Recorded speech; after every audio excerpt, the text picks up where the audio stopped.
Share বাজারে তালিকাভুক্ত ওষুধ ও রসায়ন খাতের কোম্পানি নাভানা ফার্মাসিউটিক্যালস লিমিটেড অভ্যন্তরীণ নেতৃত্ব এবং বোর্ড সভা নিয়ে চলা জটিলতা নিরসনে তদন্ত কমিটি গঠন করেছে Bangladesh securities and exchange commission. গত ৮ই মার্চ কমিশনের সভায় গৃহীত সিদ্ধান্তের প্রেক্ষিতে ১০ই মার্চ একটি আনুষ্ঠানিক প্রজ্ঞাপন জারি করা হয়, যেখানে ৪ সদস্যের একটি দলকে পুরো বিষয়টি নিবিড়ভাবে অনুসন্ধানের দায়িত্ব দেওয়া হয়েছে। বিএসসির এই তদন্ত দলে রয়েছে অতিরিক্ত পরিচালক লুৎফুর কবির ও দেলোয়ার হোসেন এবং সহকারী পরিচালক মতিউর রহমান ও নিজাম উদ্দিন। কমিশন এই দলটিকে আগামী ৭ কার্যদিবসের মধ্যে পূর্ণাঙ্গ তদন্ত প্রতিবেদন জমা দেওয়ার নির্দেশ দিয়েছে। মূলত গত ১৮ই জানুয়ারি অনুষ্ঠিত কোম্পানির ৬৫তম বোর্ড সভাকে কেন্দ্র করে সৃষ্ট বিরোধী এই তদন্তের মূল কারণ।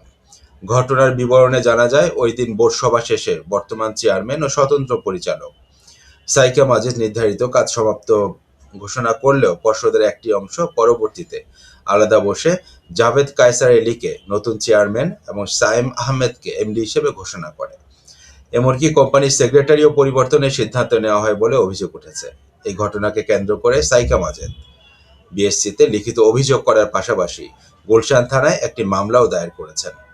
পরিস্থিতি বিবেচনায় বিএসসি কোম্পানির সব বোর্ড সদস্য ও সেক্রেটারিকে নিয়ে জরুরি বৈঠক করার পর এই বিশেষ কমিটি গঠন করে। নিয়ন্ত্রণ সংস্থা মনে করছে, একটি তালিকাভুক্ত কোম্পানি পর্ষদ গঠন এবং কর্পোরেট গভর্নেন্সের সঠিক চর্চা সাধারণ বিনিয়োগকারীদের স্বার্থের সঙ্গে সরাসরি জড়িত, তাই এই বিতর্কের অবসান হওয়া জরুরি।